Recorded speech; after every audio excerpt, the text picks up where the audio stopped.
बिस्मिल्लाहिर्रहमानिर्रहीम। Welcome back to my YouTube channel. उम्मीद करती हूँ कि खैर आफ़ियत से होंगे। सबसे पहले दुरूद व सलाम अल्लाहुम्मा सल्ली व सल्लिम अला नबिय्यिना व हबीबिना मुहम्मद व आलिहि व सहबिही सल्लल्लाहु अलैहि व आलिहि वसल्लम। जैसे कि आप लोगों को पता है कि एन जी 5 to 4 के लेक्चर्स स्टार्ट हैं, तो आज की वीडियो में हम लेक्चर नंबर 3 डिस्कस करेंगे, जो है डिस्कोर्स हिस्टोरिकल अप्रोच। ठीक है, डिस्कोर्स हिस्टोरिकल अप्रोच बेसिकली होती क्या है, इसमें जो है वो हम कॉन्टेक्स्ट के साथ साथ हिस्ट्री को भी डिस्कस करते हैं। ठीक है, मतलब अगर हमने किसी टेक्स्ट का एनालिसिस करना है तो उसमें उस टेक्स्ट का कॉन्टेक्स्ट, उसका लिंग्विस्टिक स्ट्रेटजीज़ उसमें यूज़ हुई, उसकी रिटोरिक स्ट्रेटजीज़ के साथ साथ हमने जो है वो उस कैटेगरी के टेक्स्ट की हिस्ट्री को भी साथ लेके चलना होता है कि हिस्ट्री ओवर टाइम जो है ना, इस तरह की कॉन्टेक्स्ट में किस तरह की चेंजेस आई हैं। ठीक है, तो बेसिकली ये जो है फर्स्ट पैराग्राफ जो है ना, इसमें इसकी कोई प्रॉपर डिफाइन नहीं दी हुई, आपने जस्ट जो है ना इसको पढ़ना है और ये याद रखना है कि इसमें relationship between power, language and society, इन तीनों चीज़ों में रिलेशनशिप को शो करवाया जाता है। ठीक है, लैंग्वेज का सोसाइटी के साथ क्या लिंक है, किस तरह से डिलीवर होती है और सोसाइटी में जो है किस तरह से इंटरप्रेट की जाती है, और लैंग्वेज में पावर को किस तरह से शो किया जाता है। ठीक है, अगर किसी कुछ सेंटेंसेस में जो है कुछ किसी डिस्कोर्स में इनक्वालिटी या पावर को शो किया गया है, तो वो किस तरह की टेक्निक्स को यूज़ करके करवाया गया है। ये सारी जो चीज़ें होती हैं इनका रिलेशनशिप जो है वो इसमें हम स्टडी करते हैं। ठीक है, in English speaking countries the label discourse historical approach and its acronym DHA stand for most of the prominent critical approaches to the study of discourse. Obviously English speaking countries में जितनी भी discourse की studies है उसमें जो है वो prominent critical approach जो है ना वो DHA को करार दिया गया है। ठीक है, the label stresses the strong historical research interest of the approach. Many theoretical and also methodological concept used in DHA also valid for other। okay, जितने भी DHA में मेथड्स और थ्योरेटिकल फ्रेमवर्क्स यूज़ होते हैं वो बाकी जो आपकी अप्रोचेज़ होती हैं ना उनके लिए भी सेम ही होते हैं, बट इसमें मेन डिफरेंस ये होता है कि इसमें जो है वो हम डिस्कोर्स की हिस्ट्री भी स्टडी करते हैं, लेकिन बाकियों में हम हिस्ट्री को मतलब पुरानी जो है ना नशरियात उस पर फोकस नहीं करते। हम जस्ट जो है ना करंट रिसर्चेज पे, करंट जो प्रॉब्लम होती है उस पर फोकस करते हैं, उसका एनालिसिस करते हैं और जो है ना उसी को एड्रेस करते हैं। ठीक है, the DHA is distinctive both at the level of research interest and methodological orientation. ठीक हो गया, ये अपनी डिस्टिंक्टिव इस तरह से ही बनती है ना कि हिस्ट्री में इसकी मैथडोलॉजी भी इसकी थोड़ी सी चेंज हो जाती है हिस्ट्री के हिसाब से। इसमें हम जो है वो करंट चीज़ें जो प्रॉब्लम है उसके साथ साथ हम पुरानी जो डॉक्यूमेंट्स हैं, पुरानी जितनी भी जो है वो उस प्रॉब्लम में रिसर्चेस की गई हैं उनको भी एनालाइज करते हैं in order to address our problem. A focus on the historical dimensions of discourse formation and on point identity politics and politics of the past। देखा, पास्ट में हिस्ट्री में जो भी पॉलिटिक्स, जो भी उस प्रॉब्लम में जो भी चीज़ें हुई होती हैं, स्पीचेस होते हों, चाहे वो डॉक्यूमेंट्स हों, जो भी चीज़ें हों, उनका हम एनालिसिस करते हैं। ये आप लोगों ने जस्ट जो है ना इसको समझना है और ये याद रखना है कि जो है डिस्कोर्स हिस्टोरिकल अप्रोच जो है वो एनालाइज करती है डिस्कोर्स को in history, society and context. सिर्फ ये नहीं कि कॉन्टेक्स्ट और बाकी सारी चीज़ें तो हम जो है वो उनमें डिस्कोर्स और लैंग्वेज को कॉन्टेक्स्ट और सोसाइटी के हिसाब से स्टडी करते हैं, बट DHA में हम जो है वो हिस्ट्री से लेके जो है वो चलते हैं और देखते हैं कि ओवर टाइम डिस्कोर्स में किस तरह की चेंजेस आई हैं, how discourse evolve over time. ठीक है, इसमें basically relationship between power, language और सोसाइटी जो है वो दिखाया जाता है। ये बेसिकली आपने इसके पॉइंट्स करने हैं। और नेक्स्ट इसकी है DHA जो है वो 8 स्टेज प्रोग्राम है। अब 8 स्टेजेस कौन सी हैं, सबसे पहले मैं आप लोगों को ना बेसिकली इसकी बता दूं कि इसमें मेजर जो स्टेजेस होती हैं वो होती कौन सी हैं। फर्स्ट ऑफ ऑल हमने ना प्रॉब्लम को आइडेंटिफाई करना होता है कि हमारी प्रॉब्लम है क्या। ठीक है, फिर उसके अबाउट हमने ना लिटरेचर में, हमने पास्ट हिस्ट्री में उसके रिलेटेड डॉक्यूमेंट्स हो गए, उसके रिलेटेड स्पीचेस होंगी, या उस पर कोई भी किसी का काम हो गया, किसी और रिसर्चर का काम हो गया, कोई भी, वो हमने सारा स्टडी करना होता है। ठीक है, उसको स्टडी करने के बाद हमने उसमें से जो है वो मटेरियल निकालना होता है जो हमारी रिसर्च, हमारे जो प्रॉब्लम है उससे रिलेटेड हो। ठीक है, उस पर हमने जो है वो मटेरियल निकाल के देन हमने ना अपनी प्रॉब्लम को स्पेसिफाई करने के लिए एक रिसर्च क्वेश्चन या आप समझ लें कि हाइपोथेसिस डिज़ाइन करनी होती है।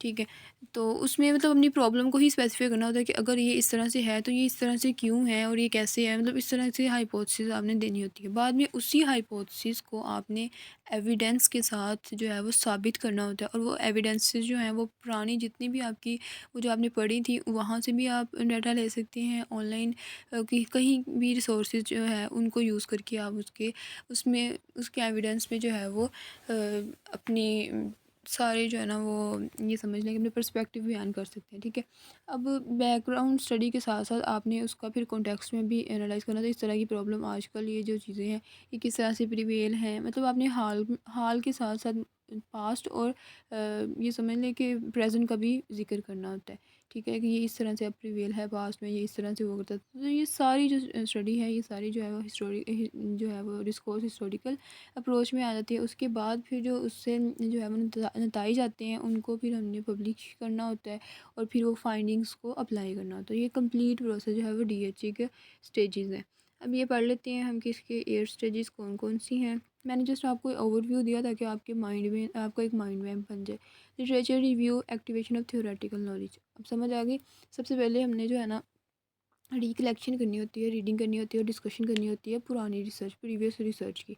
सही है, उसमें किस तरह से चीज़ों को बयान किया, कौन किस किस्म का मेथड किस किस्म के मेथड यूज़ किए गए, किस तरह से उनको जो है वो खोल के बयान किया गया।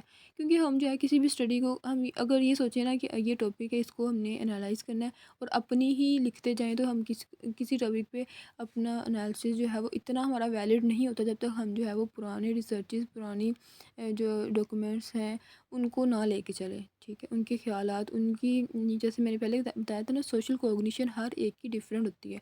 तो जब तक हम उनकी सोशल कॉग्निशन को ना लेके चलें उनकी पब्लिकेशंस में से, तो हमारी जो रिसर्च होती है ना वो वैलिड नहीं होती।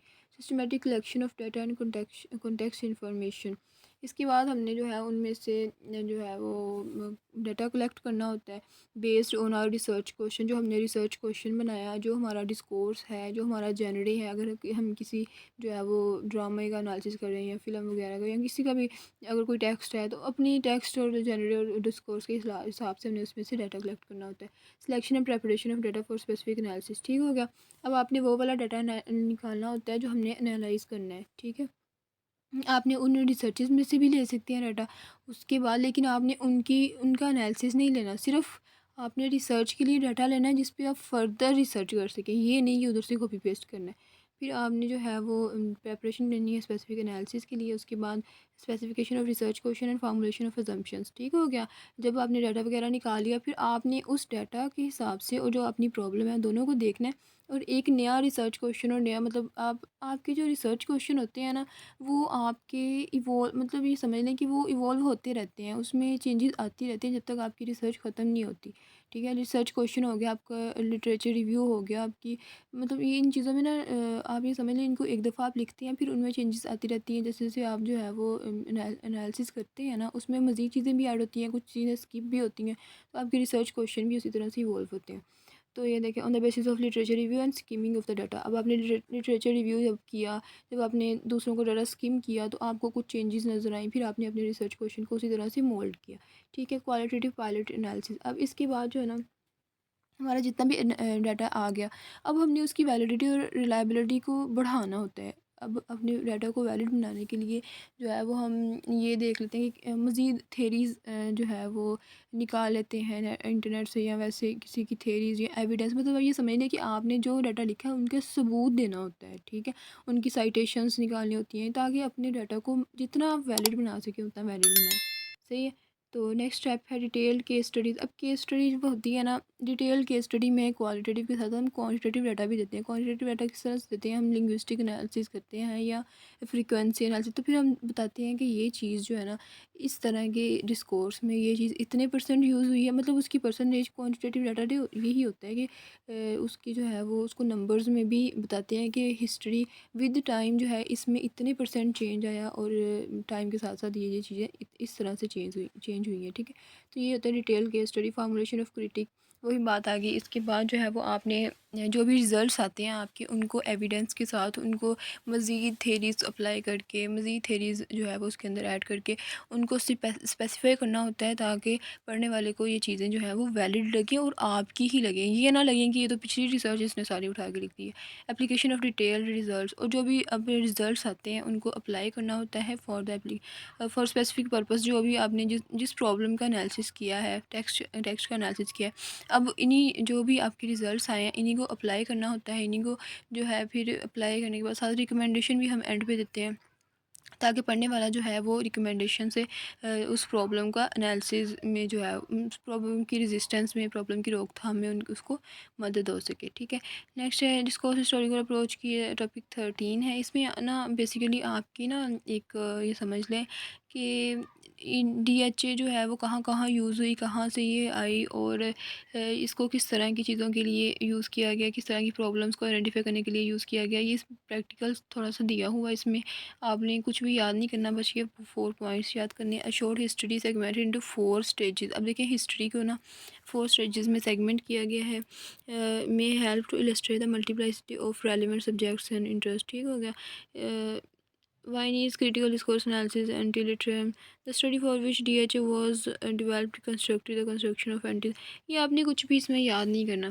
ठीक है। अब 4 फीचर्स, ये आपको आदतें होते हैं कि क्रिटिकल डिस्कोर्स एनालिसिस, जो वाइनीज क्रिटिकल डिस्कोर्स एनालिसिस एंटी लिटरम था 19, इसमें जो है वो 4 फीचर्स DHA के कौन से थे। DHA emerge from this project as. अब ओबियसली DHA जो है ये बाकी जितने भी क्रिटिकल डिस्कोर्स एनालिसिस की अप्रोचेज हैं उसकी तरह ये भी इंटरडिसिप्लिनरी है। ठीक है। आप ये नहीं कह सकते कि इसमें ये मेथड है बस इसी को यूज़ करने, नहीं, इसकी अप्रोचेज मज़ीद भी अप्रोचेज़ हैं, और हर अप्रोच में जो है टेक्स्ट के हिसाब से, हमारे कॉन्टेक्स्ट के हिसाब से हम जो है वो अप्रोच में चेंजेस करते हैं। ये नहीं है कि एक ही अप्रोच है, एक ही। ये बेसिकली डिस्कोर्स हिस्टोरिकल अप्रोच एक अम्ब्रेला टर्म है, जैसे मैंने सेकंड लेक्चर में बताया था, और इसके अंदर कल्चरल स्टडीज़, कल्चरल पर्सपेक्टिव, मतलब जो भी चीज़ हम स्पेसिफाई करें उस हिसाब से जो है वो इसमें चेंजेस आती हैं। ठीक है। It's interdisciplinary specially historical alignment इसमें होती है। टीम वर्क, ऑब्वियसली जब आप रिसर्च करते हैं तो टीम वर्क होता है। ट्रायंगुलेशन ऑफ डाटा थ्योरीज, जो भी आपकी थ्योरीज डाटा आता है आप उसकी ट्रायंगुलेशन करते हैं, उसको वैलिड और रिलायबल बनाते हैं, मज़ीद जो है वो एविडेंस, मज़ीद सबूत पेश करके। ठीक है। The attempt to practically apply, then जो फिर आपके रिजल्ट्स आते हैं उसको प्रैक्टिकली आप जो है वो फाइंडिंग्स वगैरह को अप्लाई करते हैं।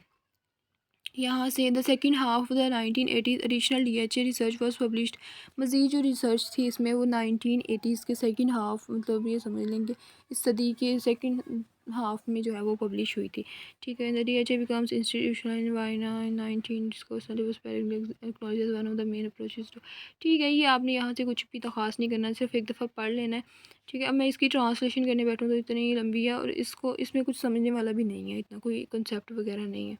Rothberg founded the Center for her Wittgenstein prize awarded in 1996। अब रथवर्डक जो लेडी थी इनको फिर ये सारा, क्योंकि ऑब्वियसली ये जो डिस्कोर्स हिस्टोरिकल अप्रोच की डिफ़ाइन भी आ जाती है, इसलिए मैंने आपको जो है वो ज़रा इसको खोल खोल के बयान किया है। वैसे तो मैं ट्राई कर रही हूँ कि हर चीज़ को जो है वो कंसेप्चुअल तौर पे, कंसेप्चुअल वे में आप लोगों के कंसेप्ट क्लियर, क्योंकि रीडिंग तो हर कोई करवा देता है। तो जो है वो रथवर्डक ने जो थी, इन्होंने ये अप्रोच दी थी, और इसका MCQs भी आ जाता है कि किसने दी थी, और जो है वो इसकी डिफ़ाइन क्या है। ठीक है। 1996 में इनको प्राइज़ भी मिला था। The prize allowed her to found research projects awarding a wide range of subjects. ठीक है। इसको ये प्राइज़ मिला था इतने सारे रिसर्च प्रोजेक्ट्स को analysing wide range of subjects support large research team. ठीक है। एक लार्ज रिसर्च टीम को इन्होंने सपोर्ट किया था, और रिसर्च प्रोजेक्ट्स के लिए जो है वो इन्होंने इतना अच्छा जो है वो एनालिसिस के लिए अप्रोच दी थी। ठीक है। The topics and social issues investigated between 1997 and 2003 वर। अब इन 4-5 सालों में जो है वो जितने भी रिसर्च प्रोजेक्ट्स, जितने भी सोशल इश्यूज़ जो हैं वो इन्वेस्टिगेट हुए थे इस DHA अप्रोच को यूज़ करते हुए। बेसिकली ये जो ऊपर है ना, ये भी यही सब कुछ बताया हुआ है कि ये इसको अप्लाई करके ये हुआ था, ये हुआ था। ठीक है। तो ये उसकी समरी यहाँ पे दी हुई है। Overt and covert form of racism in political discourses in national parliament. इनको ना आप लोगों ने ये जो सोशल इश्यूज़ हैं ना, इनमें से 3-4 आप लोगों ने जो है वो याद कर लेने हैं।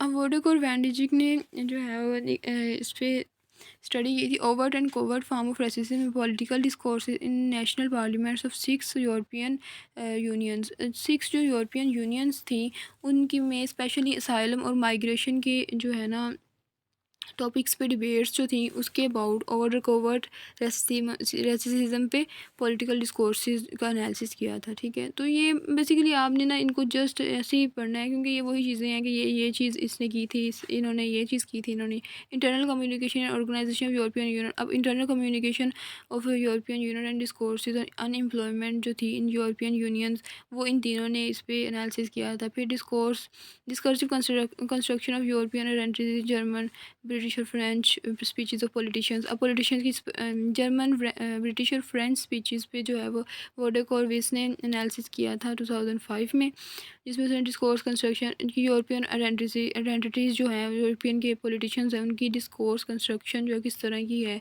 और किस लिहाज से वो किस तरह की स्ट्रेटजीज़ यूज़ करते हैं। तो बेसिकली ये इस पे है Australian discourse enlargement of European union.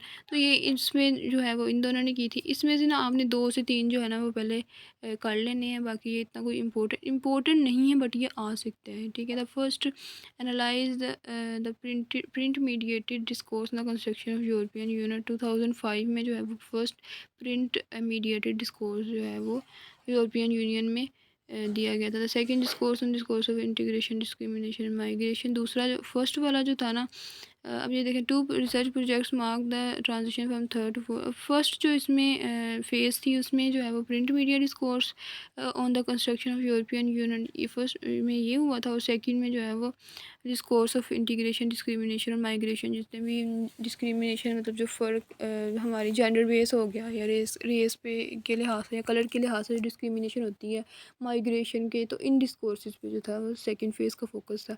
In 2004 when Lancaster University offered a personal chair to Rutherford. अब 2004 में 1997 से 2003 तक इसने काम किया और इसने रिसर्च प्रोजेक्ट्स दिए, इसको अवार्ड भी मिला। फिर उसके बाद जो है वो लैनकास्टर यूनिवर्सिटी ने ऑफ़र की थी इसको पर्सनल चेयर, मतलब ये समझने की कुर्सी अपनी यूनिवर्सिटी में, तो मतलब एक स्पेशल हो जाती है ना position. To Rutherford Lancaster become a second centre of DHA. जब इसको ऑफ़र की थी ना तो फिर वो लैनकास्टर यूनिवर्सिटी जो थी वो सेकंड सेंटर बन गया था डिस्कोर्स हिस्टोरिकल अप्रोच का। ठीक है, जिसमें अभी ये अप्लाई होती थी। DHA is a flexible and productive ways of serious critical discourse studies की फ्लेक्सिबल प्रोडक्टिव वैरायटी है। ठीक है, that allows opt for problem oriented perspective. Obviously जिसमें ये अप्रोचेस जितनी भी हैं ये सारी प्रॉब्लम ओरिएंटेड हैं, किसी भी प्रॉब्लम को सॉल्व करने के लिए ही यूज़ की जाती है। Demonstrate a clear preference for interdisciplinary research. Interdisciplinary का वर्ड जहाँ पे भी यूज़ हो इसका यही मतलब होता है कि जिसमें बहुत सारे डिसिप्लिन्स, बहुत सारी अप्रोचेस यूज़ हों। ठीक है, DHA has strong roots in linguistics. ये भी आपका एमसीक्यू आ जाता है कि डीएचए के लिंग्विस्टिक्स में स्ट्रॉन्ग रूट्स हैं, बहुत सारी मजबूत इसकी जड़ है इसमें। ठीक है, next topic number 11, characteristics and research interest of DHA. अब डीएचए की करेक्टरिस्टिक्स क्या हैं ये आपने ना जो मैंने स्टार्ट में डिफ़ाइन दी थी वो याद करनी है। उसके बाद जो पॉइंट्स थे 8 वो याद करने हैं, जो उसके स्टेप्स थे। उसके बाद जो है वो 3-4 जो मैंने दिए थे उसको उनको पढ़ना है जस्ट। और उस डिफ़ाइन के साथ ये वाले जो 4 ये वाली जो इसकी है ना करैक्टरिस्टिक्स, ये समझ लें इसकी डिफ़ाइन के तौर पे भी आप लिख सकते हैं। ठीक है, तो इनको आपने जो है ना वो 7 से 3 से 4 जो है निकाल लेना है। DHA is problem oriented. ये समझ आ गई कि प्रॉब्लम को सॉल्व करने के लिए किसी कोई भी प्रॉब्लम राइज़ हो उसको पहले हम निकालते हैं, फिर उस पर कंप्लीट एनालिसिस करते हैं, तो ये प्रॉब्लम ओरिएंटेड है। This implies that the study of oral, written, visual language remains only a part of research. The investigation must be interdisciplinary. ठीक है, मतलब ये है कि लैंग्वेज का तो हमने लैंग्वेज चाहे ओरल हो, रिटन हो या विजुअल हो, वो तो हमने एनालिसिस करना ही करना होता है और वो इस रिसर्च के एक पार्ट पे रह जाता है। दूसरे पार्ट पे जो है ना ऑब्वियसली इंटरडिसिप्लिनरी है, तो फिर हमने इसके दूसरे पार्ट में जो है ना इसमें कंप्लीट हमने जो है वो लैंग्वेज के साथ साथ कॉन्टेक्स्ट की स्टडी, फिर कॉन्टेक्स्ट के हिसाब से लैंग्वेज के यूज़ की, फिर हिस्ट्री में किस तरह से डिस्कोर्स यूज़ हुआ, किस तरह से डिस्कोर्स इन्वॉल्व हुआ, तो ये सेकंड पार्ट में इसमें आ जाता है। तो ये सिर्फ ये नहीं है हम कह सकते कि सिर्फ लैंग्वेज की स्टडी है और वो भी जस्ट ओरल रिटन नहीं, इसमें टाइम के साथ साथ फिर डिस्कोर्सेज की स्टडी, लैंग्वेज किस तरह से इवॉल्व हुई और वो किस तरह से जो है वो ये प्रॉब्लम जो है किस तरह से इवॉल्व हुई और इसमें किस तरह से इजाफा हुआ या टाइम के साथ साथ इसमें कमी आई। तो ये सारी चीज़ें जो होती हैं ना इंटरडिसिप्लिनरी इसी चीज़ को कहते हैं, जिसमें सारी चीज़ों को जो है वो काफ़ी सारी अप्रोचेज़ जो है वो एक ही जगह पे हों और उसको हमने एनालिसिस करना हो। In order to analyse understand and explain the complexity of the objects many different and accessible sources of data analyse from various analytical perspectives. ठीक हो गया।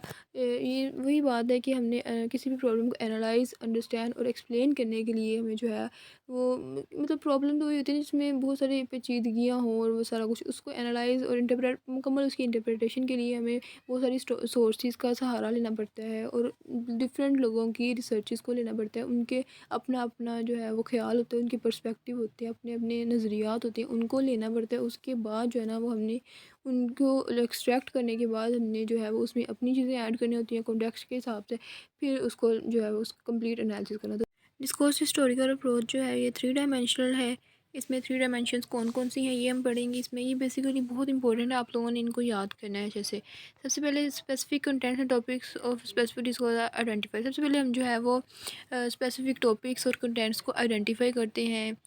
इसमें स्पीचेस और टेक्स्ट वगैरह जिसको भी हमने एनालाइज करना है उसको आइडेंटिफाई करना है, उसको निकालते हैं। ठीक है, वो भी निकालना भी एक मतलब ख़ास काम होता है। एक सारे डिस्कोर्स में से जिन टेक्स्ट का हमने एनालिसिस करना है जिसमें हमारी प्रॉब्लम जो है वो ज़ाहिर मतलब उसका जो है वो अब ये कह लें कि प्रॉब्लम को शो किया गया है जिन टेक्स्ट से, स्पेसिफिकली हमने वही टेक्स्ट निकालने हैं और फिर उनको एनालाइज करना है। ठीक है, उसके बाद हमने सेकंड जो है वो उसमें डिस्कर्सिव स्ट्रेटजीज़ आर इन्वेस्टिगेटेड। अब टेक्स्ट को निकालने के बाद हमने देखना होता है कि इसमें किस तरह की डिस्कर्सिव स्ट्रेटजीज़ को जो यूज़ किया जाता है।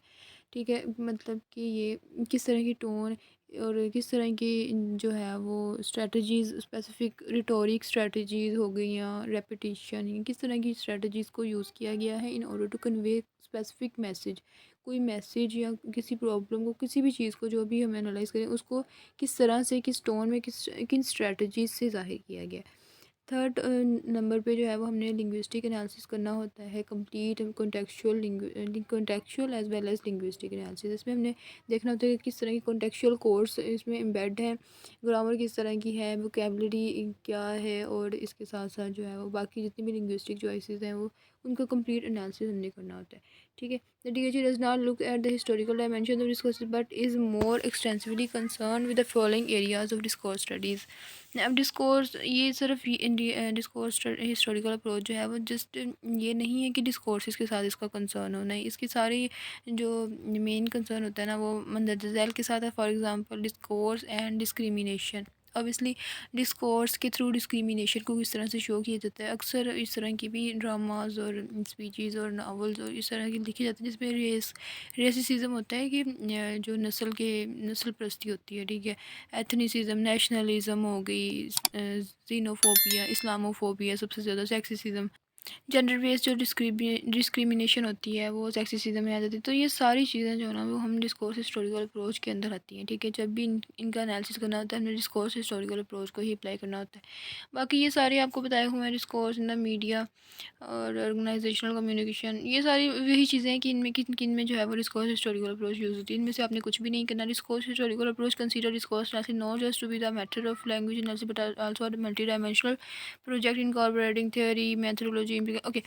डिस्कोर्स हिस्टोरिकल अप्रोच जो है वो डिस्कोर्स एनालिसिस को सिर्फ एक मेथड के तौर पे नहीं लेती कि जस्ट ये मेथड है इसमें जो है वो लैंग्वेज का एनालिसिस करना, नहीं, ये मल्टी डायमेंशनल है। ठीक है, जैसे मैंने आप लोगों को पहले बताया ये एक मेथड नहीं इसमें होता, इसमें मल्टी डायमेंशनल बहुत सारे मेथड्स, बहुत सारी डायमेंशंस होती हैं जिसमें हमने थ्योरी का यूज़ करना होता है, मेथड्स अप्लाई करना होता है, कोई ख़ास मेथोडोलॉजी करनी अप्लाई करनी होती है, एम्पिरिकल फ्रेमवर्क हम यूज़ करते हैं, फिर जो है वो प्रीवियस डॉक्यूमेंट्स को निकालते हैं, उससे डाटा लेते हैं और उसमें मतलब कंप्लीट काफ़ी सारी अप्रोचेस को यूज़ करके देन जो है ना वो हमने अपनी फाइंडिंग्स उनका कंप्लीट एनालिसिस करना होता है, फिर फाइंडिंग्स निकालनी होती है, फिर उनकी एप्लीकेशन करवानी होती है।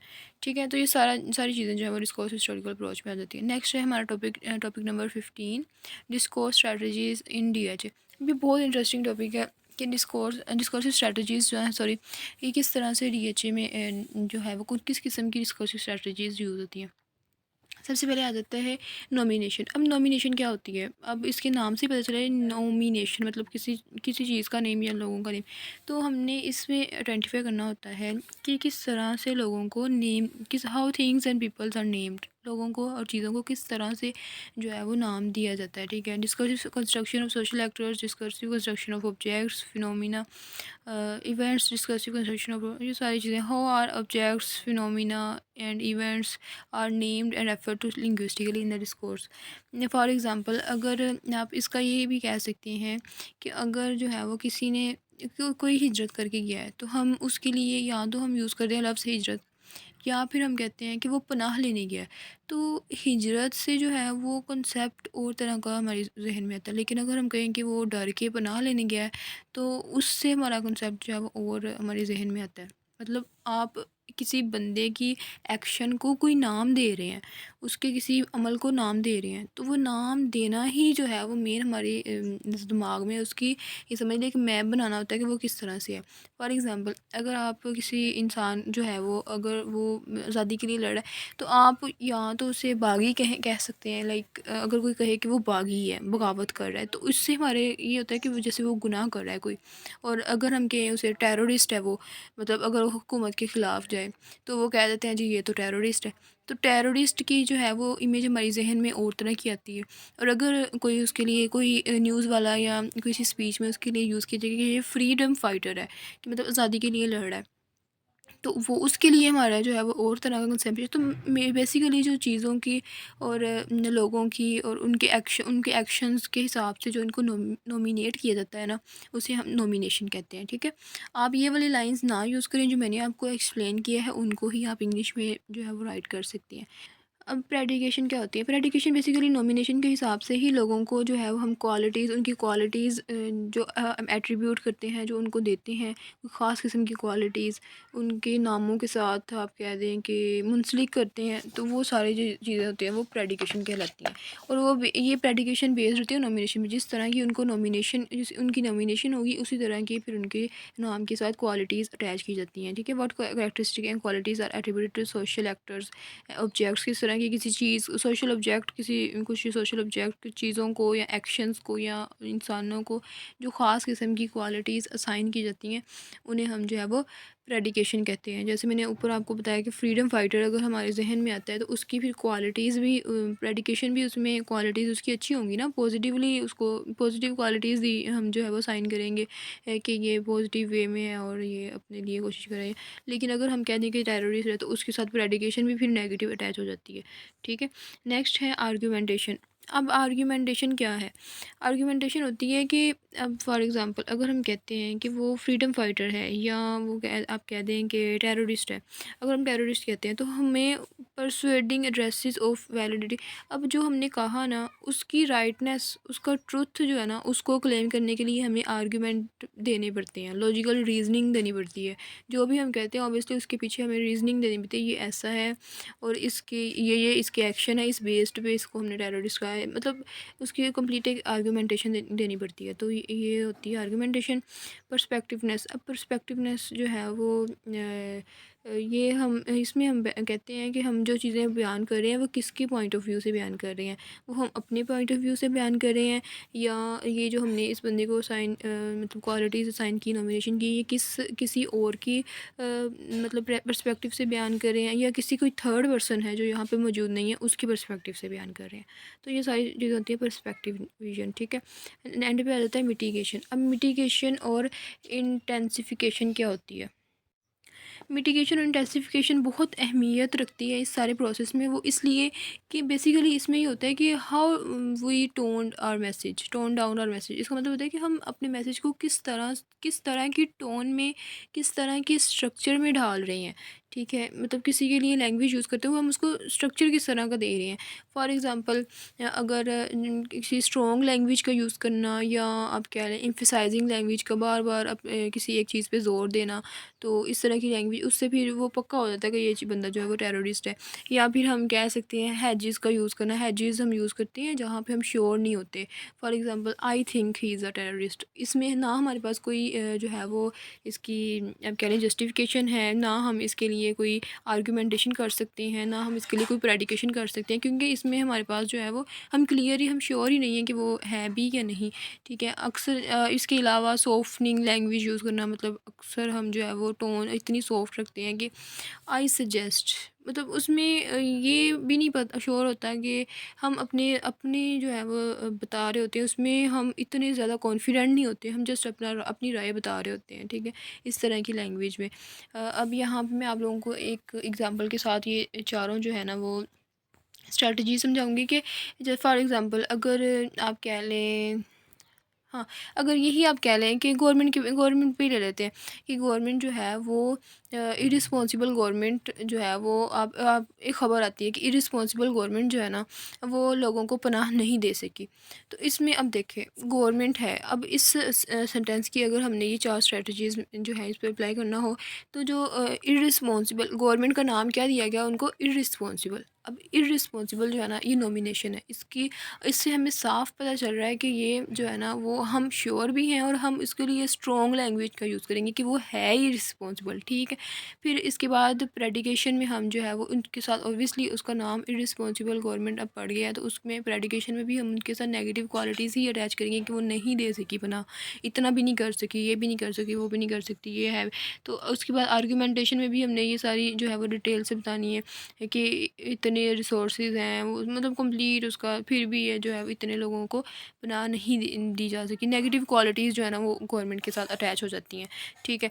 उसके बाद आ जाता है पर्सपेक्टिवनेस। अब पर्सपेक्टिवनेस जो है ना इसमें बेसिकली हम कहते हैं कि क्रिटिकल व्यूज़ बयान किए जाते हैं ना कि गवर्नमेंट जो है वो उसमें आप समझ लें कि किस किस के जो है वो पर्सपेक्टिव से हम ये सब कुछ कह रहे हैं, ठीक है। हमारे पास ऑब्वियसली कुछ लोग होंगे जिनसे हमने सुना कि वो नहीं दे सकी बना, और कुछ न्यूज़ आर्टिकल्स होंगे, अखबार होंगी, ख़बरें होंगी, तो वो ये सारे हमारे जो हैं वो पर्सपेक्टिवनेस में आ जाते हैं, ठीक है। तो टोन, अब मिटिगेशन, ऑब्वियसली हम जब जो है वो गवर्नमेंट के ख़िलाफ़ बोल रहे हैं उनको हमने इसमें टोन जो है ना वो स्ट्रॉन्ग लैंग्वेज यूज़ करनी है जिसमें हमने कह दिया कि वो failed government, irresponsible government failed to give refuge to the poor, ठीक है। अब वो हम इसमें स्ट्रॉन्ग लैंग्वेज का यूज़ करें, इसमें ये नहीं हम कह रहे कि आई सजेस्ट या फिर आई थिंक गवर्नमेंट फेल्ड, नहीं, इस तरह हम ये कह रहे हैं कि गवर्नमेंट फेल्ड, इसमें हम स्ट्रॉन्ग लैंग्वेज का यूज़ करें।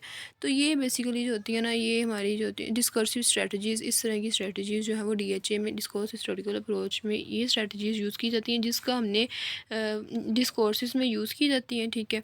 और फिर इसी तरह की स्ट्रेटजीज़ जितनी भी डिस्कोर्सेज में यूज़ करती हैं उन पे हमने डीएचए अप्लाई करके, जैसे नॉमिनेशन, प्रेडिकेशन, ये सारी स्ट्रेटजीज़ अप्लाई करके उनका कंप्लीट एनालिसिस करना होता है और फिर हमने देखना होता है कि इससे जो है वो हमारी ऑडियंस पे किस तरह का इम्पैक्ट जा रहा है, पॉजिटिव है, नेगेटिव पे है, और ऑडियंस की जो आप कह लें कि उनकी ओपिनियंस हैं, उनकी कंसेप्शन है, वो किस तरह से शेप हो रही हैं, पॉजिटिव वे में शेप हो रही हैं या नेगेटिव वे में जा रही हैं। हाँ, अब डिस्कोर्स एनालिसिस तो आप हर एक चीज़ का कर सकते हैं, कोई एक ख़बर पकड़ें उसका एक लंबा डिस्कोर्स एनालिसिस आप कर सकते हैं, ठीक है।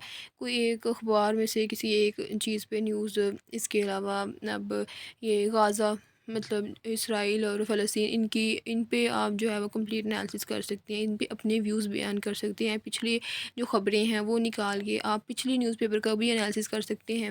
फॉर एग्ज़ाम्पल अगर आपने 2 न्यूज़पेपर का एनालिसिस करना है तो आप कह सकते हैं कि ग्लोबल टाइम्स में ये चीज़ें बयान की गई हैं और डॉन न्यूज़ में ये चीज़ें बयान की गई हैं, तो इनमें ये डिफरेंस होता है। वो वाला अखबार जो है वो न्यूट्रल वे में कर रहा है, डॉन जो है वो ज़्यादा पाकिस्तानी और फ़लस्तीनियों की जो है वो हक़ में बोलता है। तो इस मतलब आप ये पुरानी रिसर्चेज़ पे भी अपनी जो है वो रिसर्च कर सकते हैं और अपना एक न्यू जो है वो टॉपिक निकाल के उस पे भी आप कर सकते हैं, ठीक है। तो ये सारी चीज़ें जो होती हैं ये बेसिकली डिस्कोर्स एनालिसिस होता है। इस चैप्टर में जो है वो आप लोगों ने डिस्कोर्स हिस्टोरिकल अप्रोच की डिफ़ाइन मैंने जो आप लोगों को दी थी वो करनी है। इसकी 8 स्टेजेस ये जैसे याद करनी है आप लोगों ने। इसके बहुत ईजी है, जैसे मैंने समझाया ना आप लोगों को, ऐसे ही आप लोगों ने जो है वो ईजी वे में इसको कर लेना है। 4 फीचर्स इसमें आ जाते हैं, वो करने हैं आप लोगों ने। उसके बाद ये जस्ट आपने पढ़नी है, ये कोई इतना इंपॉर्टेंट क्वेश्चन नहीं है, इनको बस जहन में बिठा लेना है। इसके बाद आ जाती है हमारी डीएचए की। ये देखिए यहाँ से भी आप इसकी डिफ़ाइन कर सकते हैं, इसकी करैक्टरिस्टिक्स डीएचए की ना ये आ जाती होती हैं, इसलिए मैं आप लोगों को बार बार कह रही हूँ क्योंकि ये अप्रोच बहुत इंपॉर्टेंट है, सही है। इसके रथ वर्डिक थी जिसने ये दी थी, और इसके ये सारी फीचर्स हैं, और इसके 3 डायमेंशनल अप्रोच होती है। 3 डायमेंशंस में ये तीनों डायमेंशंस आप लोगों ने अच्छे से करनी है। और डिस्कर्सिव स्ट्रेटजीज़ ऑफ डीएचए। अब ये डिस्कर्सिव स्ट्रेटजीज़ ऑफ DHA ये इम्पोर्टेंट क्वेश्चन है। मैंने आप लोगों को इसको डीपली समझा दिया है। अगर आपको मज़ीद भी अभी भी नहीं समझ आया तो फिर आप मज़ीद नेट से भी सर्च कर सकती हैं, ये जैसे भी है, लेकिन मैंने फुल ट्राई की है कि आप लोगों को जो है वो ये चीज़ अच्छे से समझा दूँ। उम्मीद करती हूँ कि आप लोगों को वीडियो पसंद आई होगी। वीडियो को लाइक करें, चैनल को सब्सक्राइब करें और इसको अपने बाकी स्टूडेंट्स के साथ भी शेयर किया करें ताकि उन लोगों की भी हेल्प हो जाए। सही है। और साथ साथ ना कमेंट बॉक्स में कमेंट्स भी पोस्ट किया करें कि आप लोगों को वीडियो कैसी लगी है। अगर मज़ीद कोई इसमें जो है वो चीज़ें ऐड करनी, कुछ समझ नहीं आती है आपको या मेरे समझाने का तरीका नहीं समझ आता, वो भी मुझे बताया करें। इस तरह से ना बंदे को फिर जब फीडबैक मिलता है ना तो बंदा जो है वो अपनी वे को चेंज करने की मॉडिफिकेशन लाता है अपने स्टाइल में। ठीक है। उम्मीद करती हूँ कि आप लोगों को वीडियो पसंद आई होगी। मुझे अपनी दुआओं में याद रखिएगा। इसके साथ ही मिलते हैं नेक्स्ट वीडियो में। अल्लाह हाफिज़।